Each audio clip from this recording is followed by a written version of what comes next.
I'm on the last 30, even 20 pages of 1984, at its conclusion. Yeah, that's a It's disturb. it's pretty dense, right? Yes, it's just a disturbing work considering its accuracy, its pinpointing of now in the Yeah. 1940s when it goes deeper into it and really unpacks what the world is and what the hierarchical, the stratification, how that's laid out for its citizens. And Yeah. of course, double think and all of that as well. Yeah, It's only 42 that's, years late. yeah, yeah.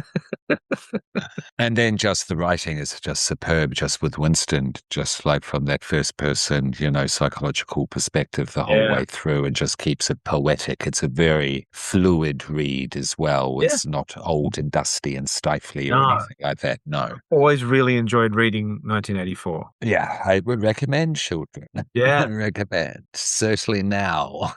Give it a read. As G. Noir points out, it's a handbook now. It's not Yeah. fiction. It's a handbook. Yeah. Yeah, a little Yeah.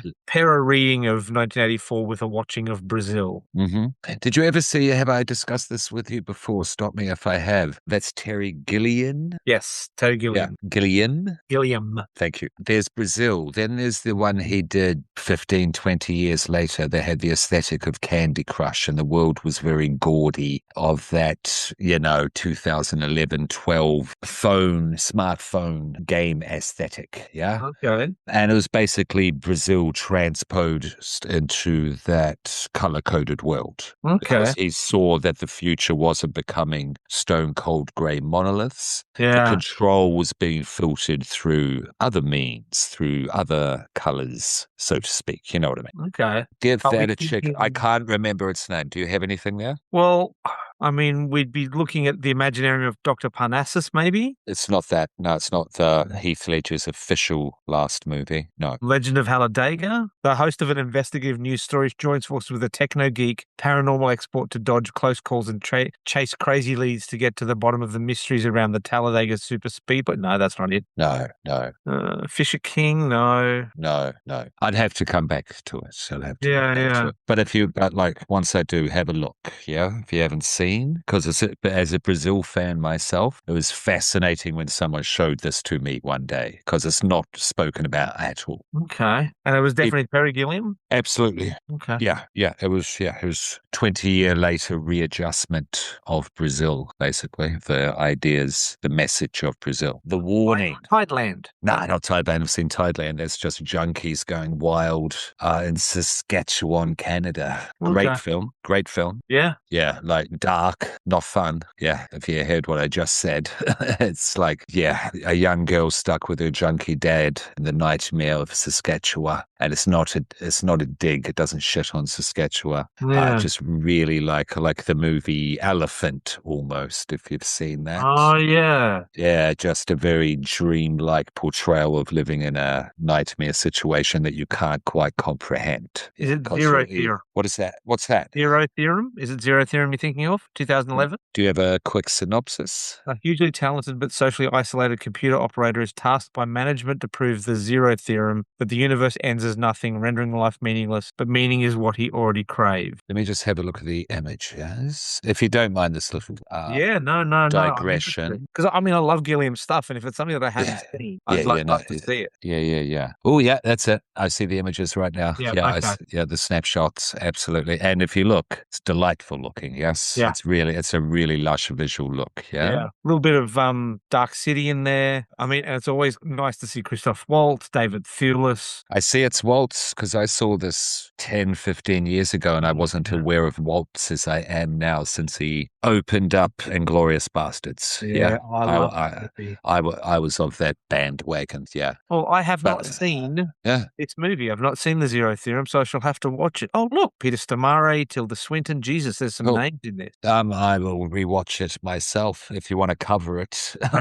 let me know. Yeah, I Yeah. will. Because it's pretty great. I remember it being pretty damn great, and given the fact that I'm much more aware now of who these people are, and it's looking visually really cool. Google it, children. Have a look. Google images. Yeah, Zero Theorem. Terry Gilliam. 2013. And who's Terry originally? Well, Terry's from the Monty Python group. Of course he is, Baron. Of course he is. What's he known for within Monty Python. Being a cross-dresser? Sure. If I'm not mistaken, he also did the great animations, Oh, yes? yes. Oh, yeah, of course. Yeah, no, his Yeah. amazing interstitial animation. Yeah. So if anyone's seen Monty Python and the Holy Grail, all the little interstitials that were supposed to be like illuminated pages, all That's very the brilliant. ones. That's the best example of his, contributions, Yeah. definitely. And he's also known for his failed Don Quixote. Don Quixote, of course, his failed feature film. Yeah. Because he wanted this to be like Apocalypse Now, or what was his latest one? Coopola's crazy Wachowski sisters style vision. Was it Megalopolis? Was that the name of it? Megalopolis. Yeah. Yeah, yeah. He was trying to achieve that. And this is back a while ago Yeah. as well. And he's not part of the Coppola family, or Coppola, however you want to say it, Francis Ford. Yeah. And that No. was the 70s. They almost killed themselves making Apocalypse Now. Yeah. Yeah. Yeah, let's keep that. And everyone else. Absolutely. Absolutely. When you see Dennis Hopper, that, you could call it improvised or just what came out of his brain at that point before he ran back into the jungle. Yeah. Yeah. All right. So Zero Theorem appears to be available on Apple TV. Fantastic. That's where we're watching the show we are continuing to talk about. Night. And it wouldn't be a podcast if I didn't point out the segue. The nice Of segue. course. Yes, Widow's Bay, children. We're watching Widow's Bay. We're going to go through episode 5 and episode 6, I believe, today. Correct. In this temporal happening that you find yourself in. Yeah. And it's getting good, Baron. I'm completely sold. Totally. Yeah. Thank you for introducing me to this with these latest 2 episodes. And I it think has been number greenlit 6 for season so 2. far. Yeah, so it's greenlit for season 2 as well. Okay, good. Did I imagine that Peter Dinklage is cast in it? Ooh. Or was that for something else? I had heard that. Give that a quick googs. And now season Widow's Bay, episode 5. It's a funny one. Yes. I Widow's enjoyed Bay, it. season 2 cast. What to expect on your trip? Yeah, it's a great name for an episode. All right, so Tom is returning, Patricia is returning, Wick is returning, the sheriff is returning, the kid is returning, and Dale is returning as Rosemary. Let me just, I'll just Ruth, try Peter. Jerry, Peter Kurt, Dinklage. and Gal. Doesn't say. Peter Dinklage, Widow's Bay. Let me just try that. Is not involved. No, okay. It's just like, too many ads on the Facebook of, who's been cast and what. Yeah, it all does kind of blur together. That aside, what's the story with episode 5? Episode 5. Actually, you've sent me down a path towards My apologies. Yes. He has been rumored to be in Alien Earth. That's it. I knew I'd find it. Another show you should absolutely watch. Yes. I haven't quite finished yet. I'm watching it with the girlie, and we're drip feeding because it's very, very good. If you've doubted it at all, better week by week. It gets better week by week. It really does. It really does. It sinks into it. And next to the original OG Alien, and I've seen pretty much, there's some things I need to go back to rewatch to properly recollect, shall we say. But I remember the visuals, certainly. And in terms of the actual xenomorphs, let's just say that, just for all you out there, I'll just be specific. It's the best look. It's the best fear. The most fear has been produced since the Ridley Scott's original. Yeah, which I'm very happy about. Because I love it. And Predator versus Alien in terms of what produces more fear. Let's say Xenomorph versus the Predator. I'm Xenomorph all day. I think we've done this before. Yeah, no, I agree. 100%. Yeah, Xenomorph, definitely. Yeah. But sorry for digressions. Well, let's get into episode 5. So as you said, the episode is called What to Expect on Your Trip. The précis of the episode is Tom goes on a long, strange trip when he inadvertently drinks a tincture of hallucinatory mushrooms meant for Wick while trying to find out why Father Bryce killed himself. Meanwhile, the B plot, Evan and his friends visit a house that used to belong to the Boogeyman, the slasher on the island, a dark legend from Widow's Bay's past. And so once you watch episode 6, that becomes clearer, shall we say? Yeah, definitely. So, director of episode 5 is Andrew DeYoung. Andrew DeYoung directed some episodes of our Our Flag Means Death, and a TV show called Miracle Workers that the children should 100% check out. Okay. It's so Miracle Workers is, I think it's 3 seasons. Each season is a different genre. So the first one is set in the afterlife. The second one is a Western. And the third one is a post-apocalypse story. And it's got all the same actors in it. So it's Daniel Radcliffe, Steve Buscemi, Mindy Kaling, I think. I could be wrong. But yeah, no, they're very good. I would Okay. definitely 100% suggest them. I was with you with Radcliffe and Bashimi's a cherry on Yeah. top. Yeah, no, I But trust your word. I trust your the word, first, certainly after this. yeah, the first season, Steve Buscemi plays God, and Daniel Radcliffe plays an angel who's responsible for the admin of some prayers. Okay, is this a British thing? No, it's American. It's American. Okay, okay. Just trying to Very good. pirate, but I'll check it out. I'll check Yeah. it out. Okay, good. That's good credit. The writers, as normal, we have Alberto Roldan and David Harris, we've already spoken about. We have Colton Dunn, who's done a bunch of comedy stuff, both acting, writing, and directing. Most people will remember him from the TV show Superstore as the African American in the wheelchair. So he's not actually in a wheelchair. The actor's not in a wheelchair, but he played a character in a wheelchair in Superstore. Okay. He's my favorite character in the show. Okay. Sorry if this has been covered before, but with Alberto and David B. Harris, Yes. they the creators of the show initially? Well, they're the ongoing writers. So they've been writers on every episode, but there's been a third writer on each episode. So it looks like they're bringing in someone for each episode. Yeah, getting that feeling. Okay, just curious. Well, that's helped with the consistency, the build, and Well, the kind of, it's not a genre switch, but it's certainly a sort of tactful kind of, little adjustment that's been made to build out the lore and the mythos of the town. Yeah? Is that fair to say? Yeah, it's become anthological children in the past 2 episodes. Yeah, it really has. The way I see it in my head is the 2 normal writers, they're writing the world, and then the third writer they bring in provides the flavor. Yeah, absolutely. And which flavor is provided in this episode, definitely. General thoughts? I really enjoyed episode 5, just as a precursor so everyone's aware. My favorite episode of the season so far, I mean, I'm up to date, I've seen it to the end, is episode 8. Episode 8 is my favorite, with episode 4 a close second. Okay. I've seen 5 and 6 now. They're children. And to be honest, I mean, 4 is amazing, but these 2 were really good. Yeah. And 6 was pretty great. I'll decide at the end of the 6 episodes. Stay tuned, subscribe. Yeah. Which one I prefer. Because with 6, I won't go on, but say Fear Street tried to do it with their trilogy. Yeah. Without any spoilers. Yeah. They did it better. Yeah. Widow's Bay did it much better. Yeah. Yeah. 100% agree. Yeah. Stay tuned. But this one, absolutely great. The humor of this is precise. Yeah. The humor's almost been laid out to be almost incidental before with this. There's exceptions to the rule with like episode 4, where it just goes into full bore quirk mode. But this one, this one was really just well written, well laid out, well timed, comedic moments, beats, etc. And because that was aligning with the build of a very bad mushroom trip where someone unintentionally takes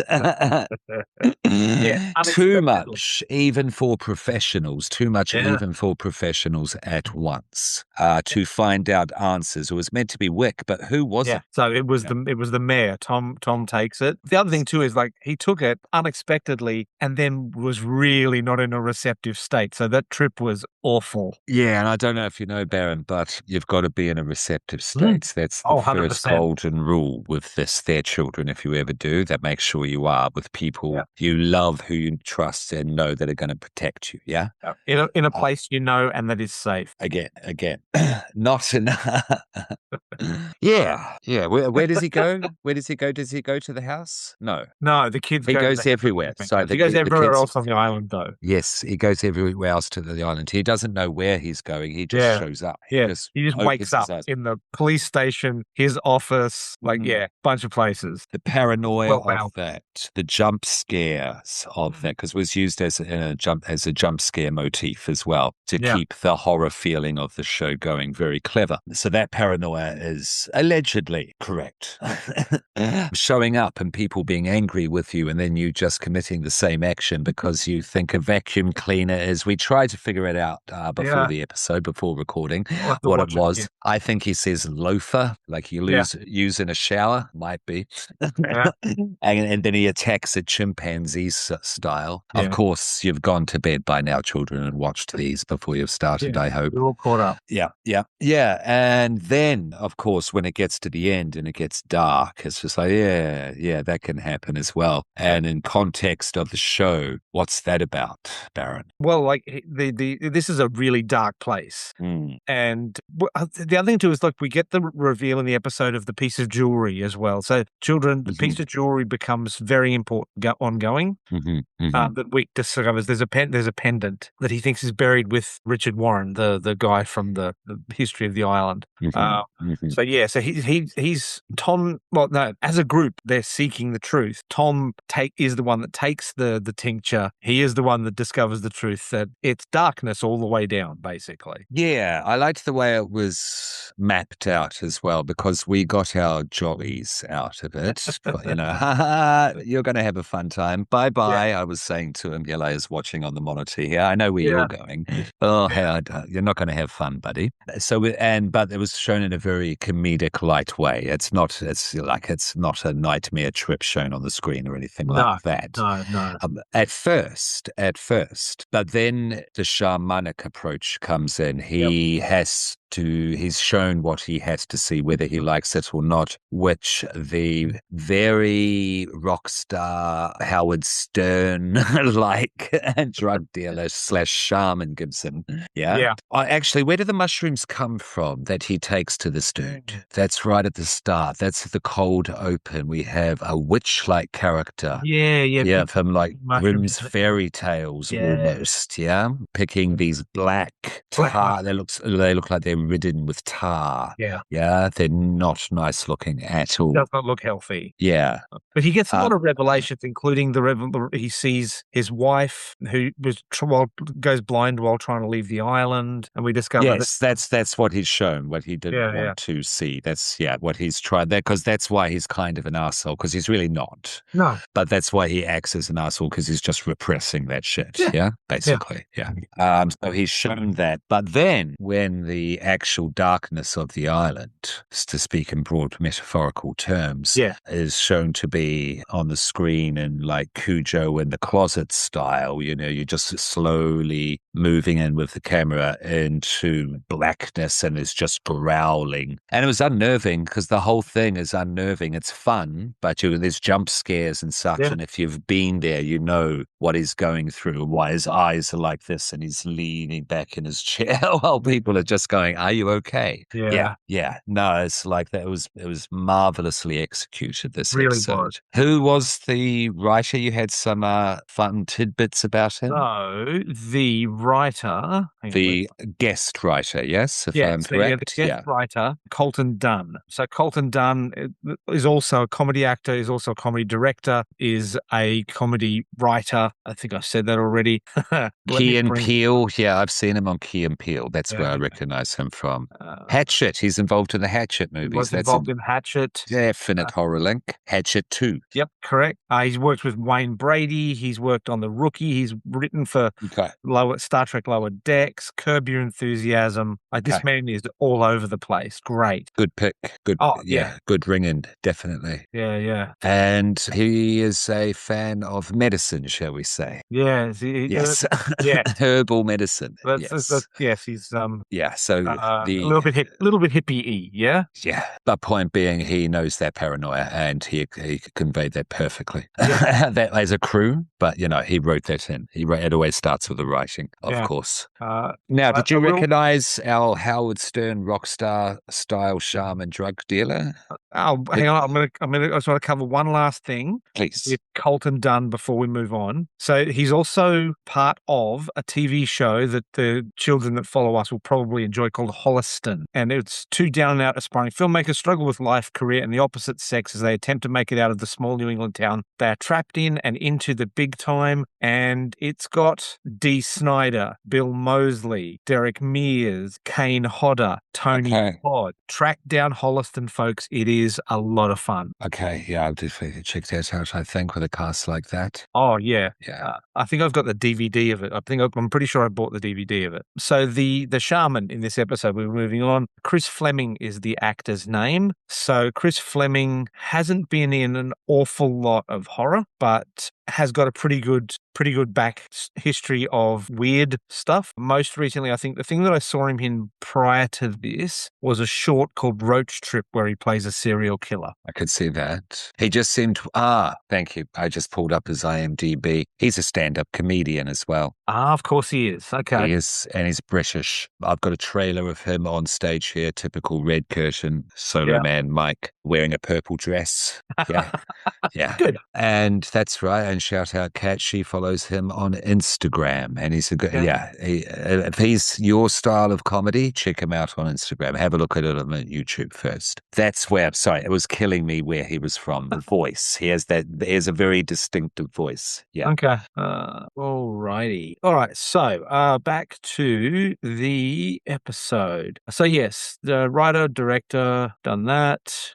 There was no particular trivia that I could find online for episode 5 and episode 6. There was a bunch of quotes, but there was no real trivia for these episodes, which we've done before. Sure. And Sure. at this point in time, just after episode 10 has aired, the aggregate has shifted up again to 8.3. The Rotten Tomatoes has gone up from 94 to 98, and no real change on Metacritic. Metacritic seems to be the most sort of solid at about 81 across the series. Do we know when season 2 is slated to release? Not been released yet, not been revealed yet. Okay, not been revealed yet. They don't want to mess around with it because on the pod here, we'll see, once, the dust is settled, how long it sticks around for. Yeah. Yeah, so they want to move quickly, I'd say. Yeah, I would hope And so. because it'd be a nice change. Yeah. A great episode, yeah? Yeah, no, really enjoyed it. Yeah. Solid like 4.25 for me. Okay, I'm going to give it, no, I won't. I'll stave off any higher because I did say I was going to, versus it with 6, episode 6. So I'm going to give it a 4.5 though. I really liked this one. Yeah. A good episode. Really liked this one. And because it unnerved me as well, certainly at the end with those like growling in the darkness. And then when season 6, because once it finished, I watched it just before we've recorded, full disclosure. But with once season 5 got to its end and, you see the buffering circle, I just went, yep, let it roll.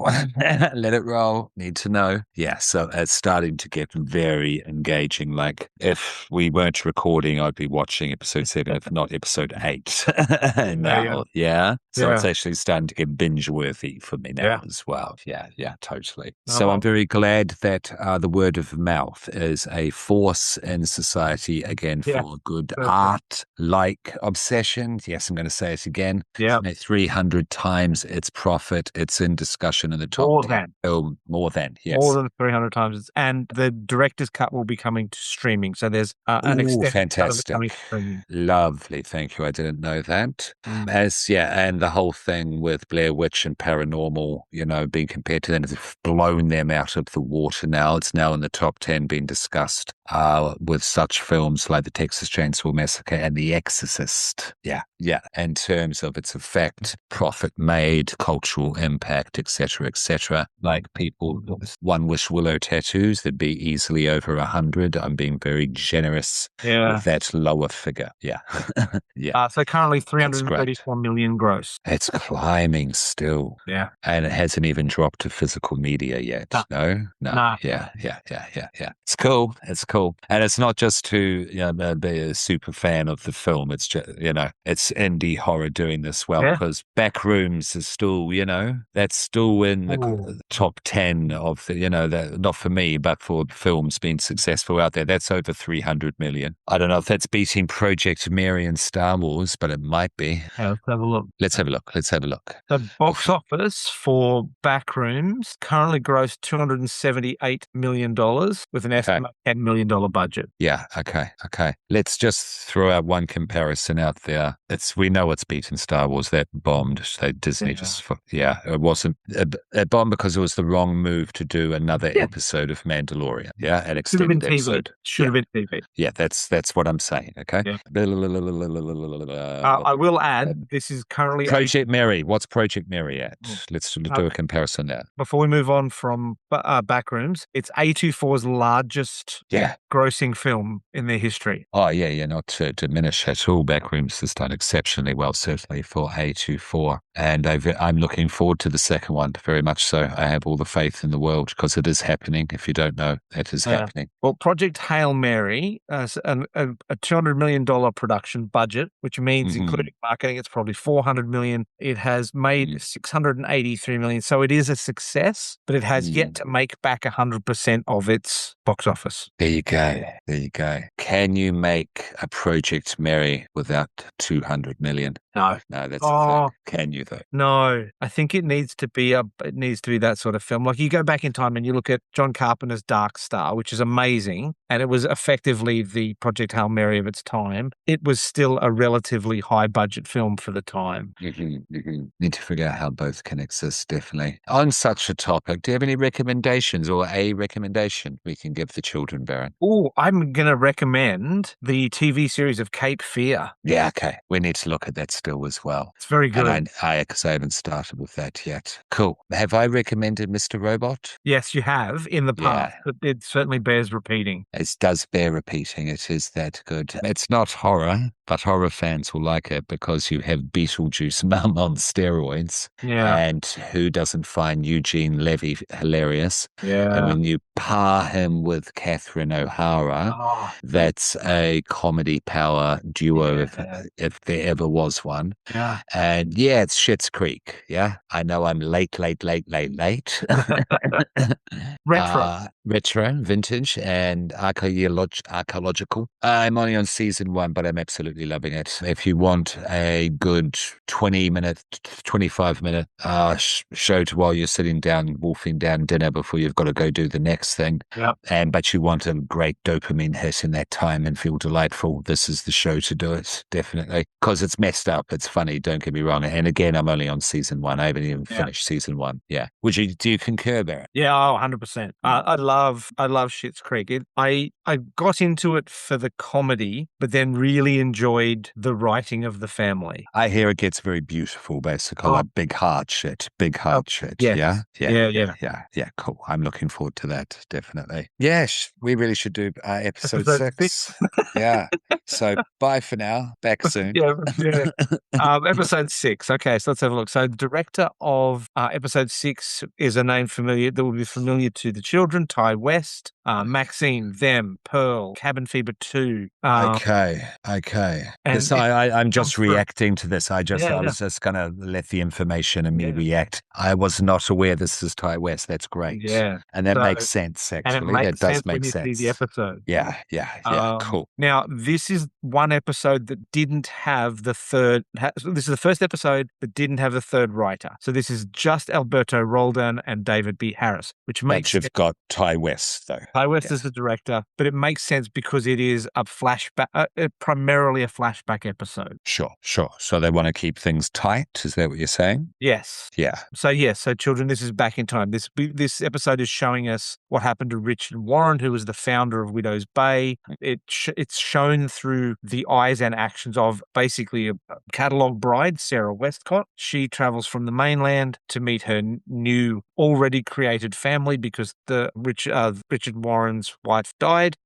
And the year is 1702, I think was the year Probably, yeah. cited in episode 5, remember? Yes, the 18th century, I believe so. 1700s anyway, yeah. 1700, 18, yeah, 18th century. 18th century, 1700. yeah. Yeah, yeah. Yeah. I always get those That, around the way. which the librarian, the one who's just blatant and proud of the hideous colonial past Yeah, of the Bay, yeah, she points it out at one point. You hear her saying that, yeah, yeah. yeah. So it's a period piece. More or less. Yeah, Mm. yeah. But most of the episode is set back in time. 1702, you are correct. So that's So, early. This is right back at the beginning. And that would be the end of the Black Plague. It's the last tethers of the Black Plague. yeah. Yeah, I'm pretty sure. Uh, 1600s, yeah. 17th century was that. Yeah. So, during the episode, it is revealed that Richard cannot be killed by normal means. He has some sort of pact that means that he can't be killed. So, and his wife discovers tunnels beneath their home and finds the room containing the chair. Yes, I was going to say that was a very they always come back. They employ that slasher trope in that moment there. Yeah. The chair. What's the chair, Baron? So this is the first, I believe, we see of it. Hang on, let me I'm just pretty double sure. check my notes. But I wanted to check with you with the chair. No, it is seen briefly in episode 1. Is it really? Yes. Can you elucidate? So there is I think the cold close. So underground, there's a basement scene containing a chair with restraints and a large cellar door. Our priest, Episode 1. our forlorn priest discovered. Correct. Yes, I'm Correct. with you. Yeah. Okay. So she gets the wife gets drawn into a plot to kill Richard. She poisons him and plans to flee the island with his children. Yes. And in this, I'm not sure if we said it, this is entitled Our History. So again, period piece. Who played the wife, the renegade wife? Because she was great, yes? Let me bring up that one. But you agree she was great? Oh, it's very good. Really good. Okay, episode 6. Why are you so slow? There we go. Episode 6, Our History. Sarah Westcott Wald. Okay, so she is played by an actress called Betty Gilpin.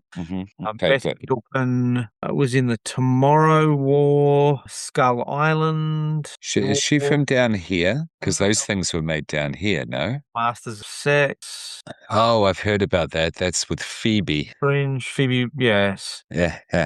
Love, New Amsterdam. And Christina Ricci. No, she's an American actress. Okay. She's good though. Shout out. Thank you. Just good. always want to highlight standout performances. Because she is escaping a monster, whoever plays Lord Warren. Richard Warren, Yeah, he's a scary man. He is the terrifying patriarch where you don't say a word lest you speak out of turn. Well, she was in The Grudge. The American Grudge? Yeah. Yeah, okay. I kind of blocked that one out. No shade. No shade. But yeah, no, great. Yeah, no, okay. The Grudge makes sense. She's had experience on envisioning monsters. Yeah, because her terror that she conveyed was excellent. Yeah. All right. So sorry. Where were we up to in plot description? Okay, so episode 6. So it can't be killed by not ordinary means. Sarah discovers the tunnels, finds the room with the chair. Okay, so just before that, with the can't be killed by ordinary means because he comes back. But before that, there's a beautiful comedic moment where you have, with the sacrificial robe and the dagger, and he comes in and he stands right over her in the dark, and she's like, "Hey," and then points with a finger over there. Do you remember that? Yeah. That was brilliant. All right. So finds the chair. Yes, finds the chair. She goes to do the poisoning, but he discovers that the plot. She escapes with the children. Then the townspeople overpower him and bury him alive. Yeah. After saying that she has taken his children, which he does not like, which any asshole father power control freak doesn't. Of course, it's more about lineage to carry on his name than caring about the children. We all know history. Yeah.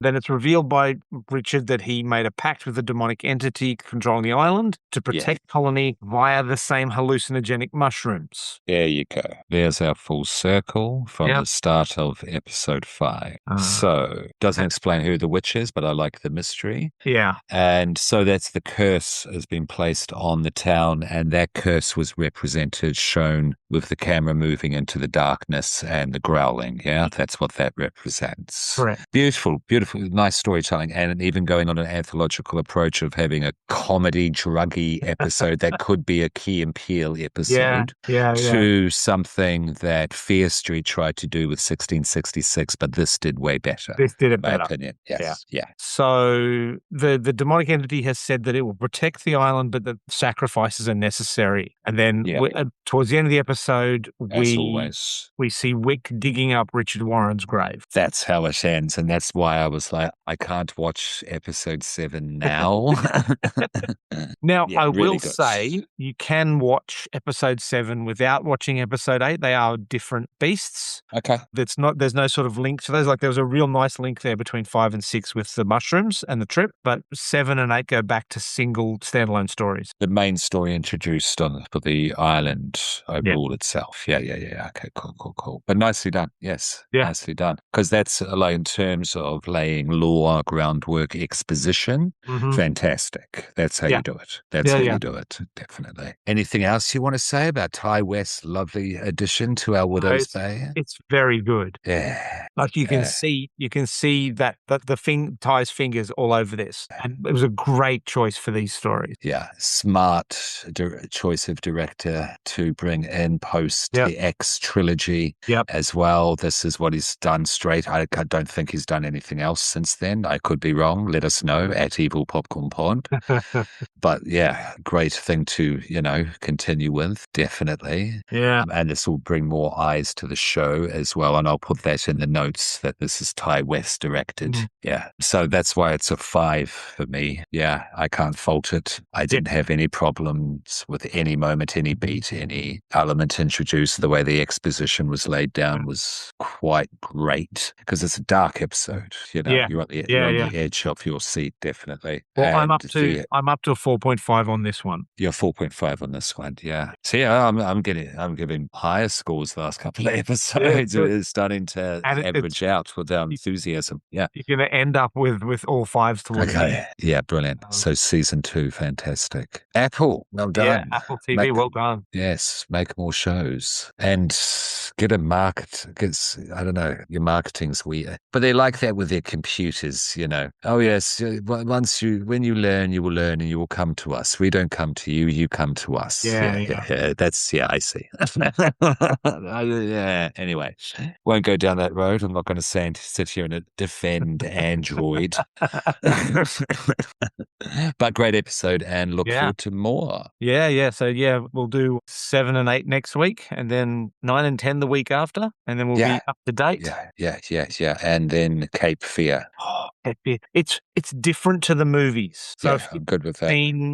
If the children have seen the original movie or the remake from the 80s, this is a different beast. I've seen the remake many times. It was a fave back in the day, when I was a big De Niro fan. I will say, for people that are looking out for correlations between them, there is a nice moment in one of the episodes where you see footage from the original movie, and I was going to give a spoiler, but I won't. There's a link to the remake from one of the actors. There's a link. So yeah, just letting you know. Well, but Javier Bardem just oozes menace throughout. Okay, yeah, he does this nice and scary thing that he does, and he can do. Yeah, good. Well, that sells me. That's enough, definitely.